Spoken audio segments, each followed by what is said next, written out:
Atenção! Vai começar agora uma teleaula de ensaios de materiais do curso Profissionalizante. Este módulo tem um total de 25 aulas. Hoje, você vai assistir a teleaula número 23. Bons estudos!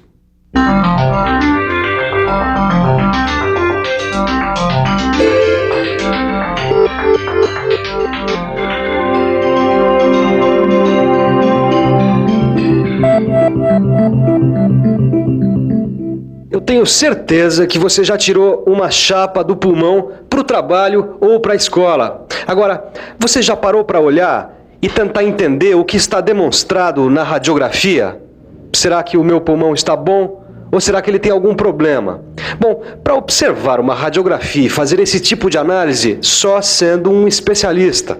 E a mesma coisa acontece na indústria, porque existe a radiografia industrial, que é o assunto da nossa teleaula de hoje. Na teleaula de hoje, você vai conhecer alguns conceitos básicos da radiografia industrial. Vai saber como surgiu a radiografia industrial e vai conhecer as radiações utilizadas nesse tipo de ensaio. Uma chapa radiográfica, como essa, é usada para saber se um osso tem alguma fratura ou se algum órgão está afetado por alguma doença. A radiografia industrial é o mesmo tipo de exame, só que ela serve para detectar a descontinuidade dos materiais. Por isso mesmo, fique esperto, porque na teleaula de hoje você vai começar a conhecer outro ensaio não destrutivo, a radiografia industrial.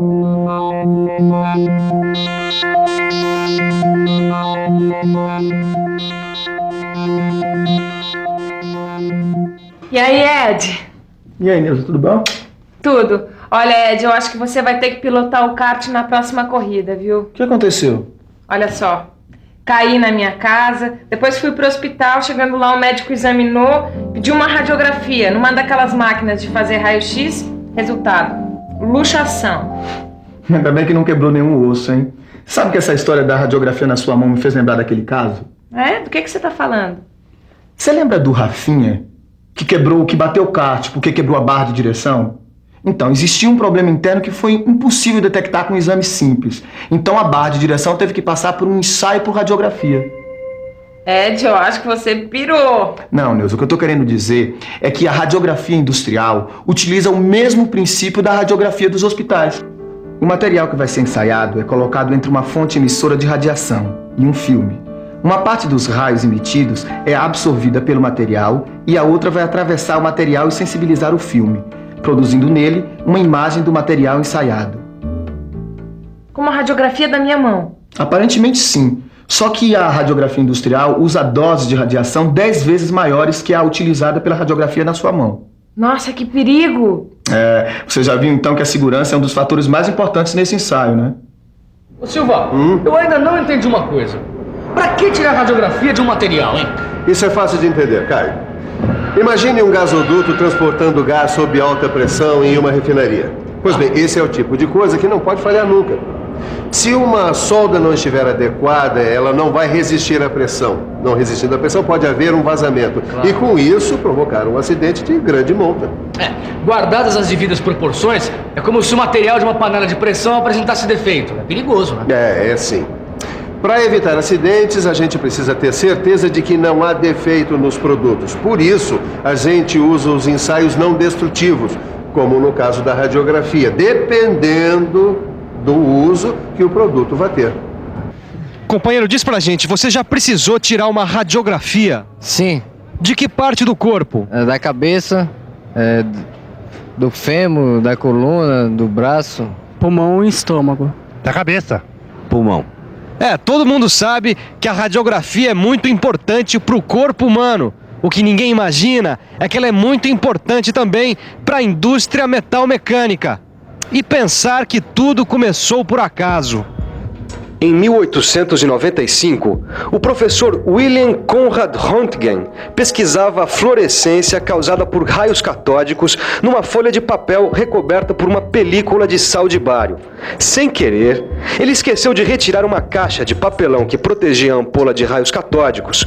Então, ele percebeu que mesmo assim ocorria a fluorescência na película de sal de bário. Se você não se lembra o que são raios catódicos, tá aí uma ótima chance para ficar por dentro.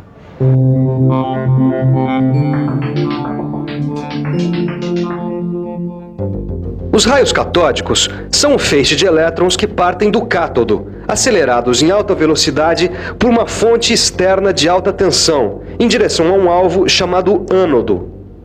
O que o professor Roentgen descobriu é que algum tipo de raio até então desconhecido ultrapassava uma caixa de papelão como essa, atingindo o papel, e que além dos raios catódicos, essa ampola emitia um outro tipo de raio. Como esse raio era desconhecido, o professor Roentgen decidiu chamá-lo de raio-x. Diversas pesquisas foram auxiliadas com a descoberta do raio-x e vieram novas descobertas. Henri Becquerel, Pierre e Marie Curie constataram a emissão dos raios semelhantes aos raios-x por metais pesados, que têm grande número atômico, como o urânio, o polônio e o rádio. E assim surgiu a denominação radioatividade, que é a emissão espontânea de radiação por elementos químicos. Bom, daí para a descoberta dos raios gama foi um pulo. E da descoberta dos raios gama surgiu a gamagrafia, que é a inspeção de peças através dos raios gama. O raio-x e o raio gama são dois tipos de radiação usados no ensaio por radiografia industrial. Para conhecer um pouco mais o raio-x e o raio gama, nós vamos falar sobre as ondas. Que onda, Silva? Os raios X e gama são ondas eletromagnéticas do tipo da luz. Olha aqui, Caio. O comprimento da onda desses raios é menor que o da luz visível e menor que dos raios ultravioleta e infravermelho.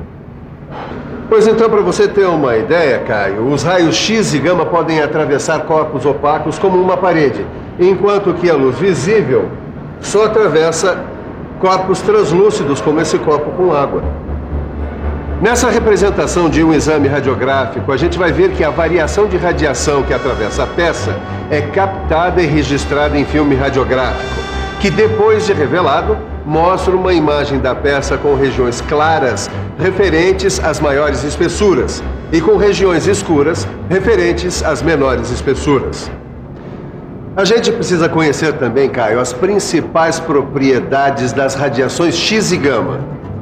Os raios X e gama se propagam em linha reta com a mesma velocidade da luz.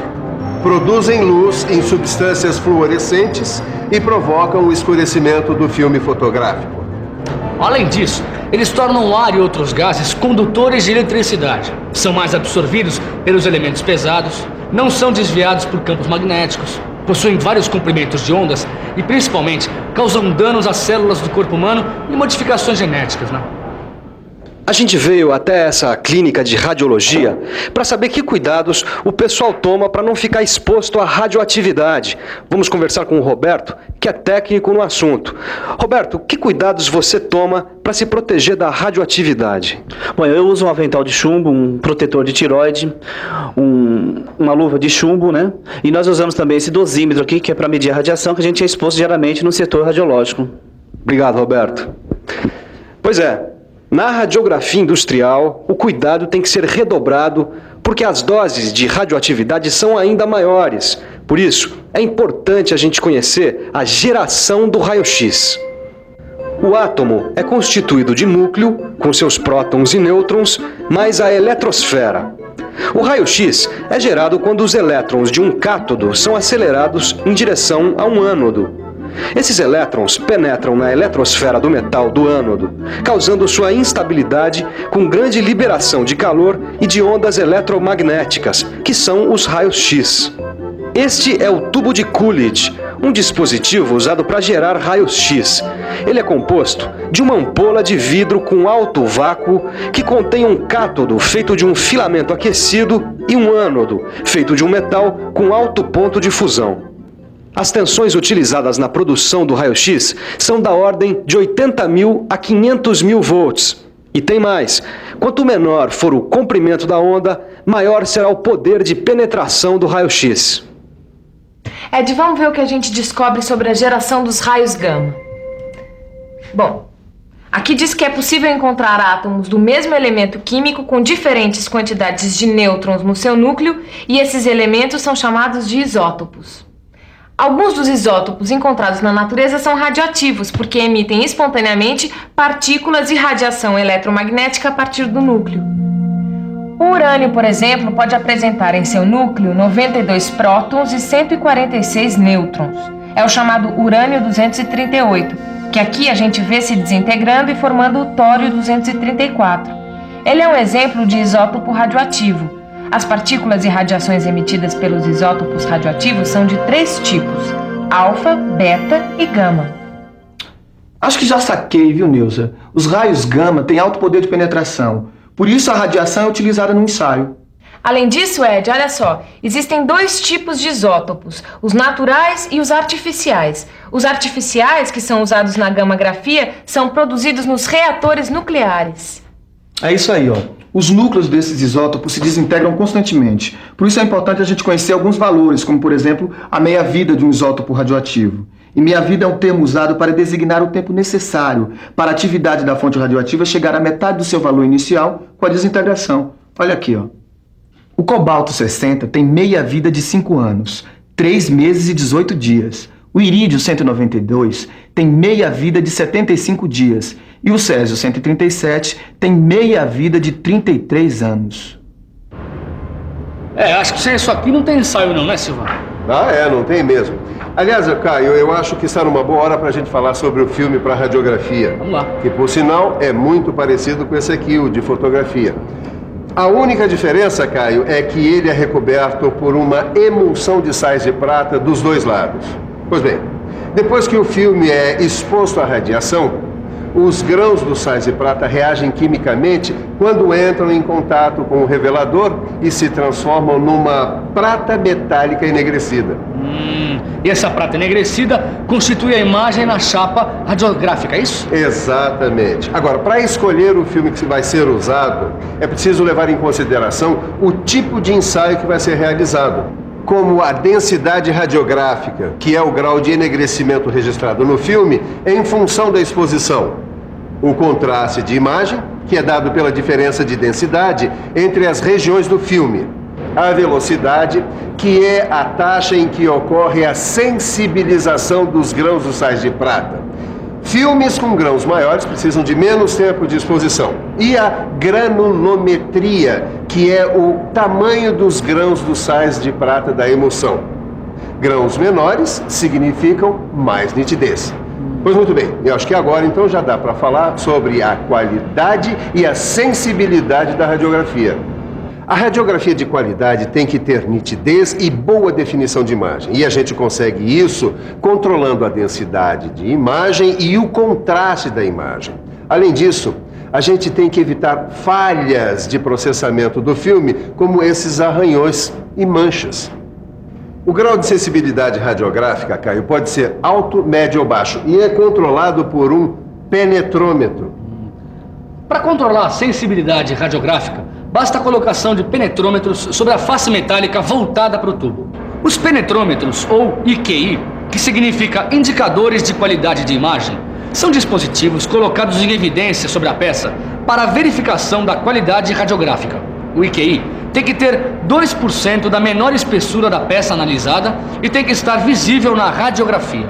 Bom, agora que você já foi apresentado à radiografia industrial, comece a se preparar para as próximas teleaulas. E para isso, nada melhor do que a nossa revisão. E atenção, se liga aí que é hora da revisão. Na teleaula de hoje, você conheceu o ensaio por radiografia.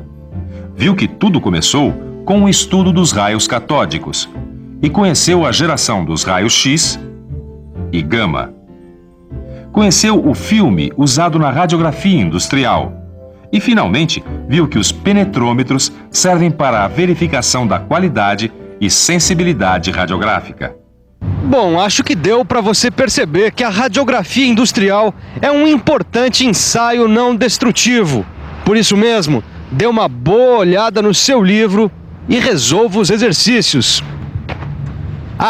Na próxima teleaula tem mais radiografia industrial. Até lá!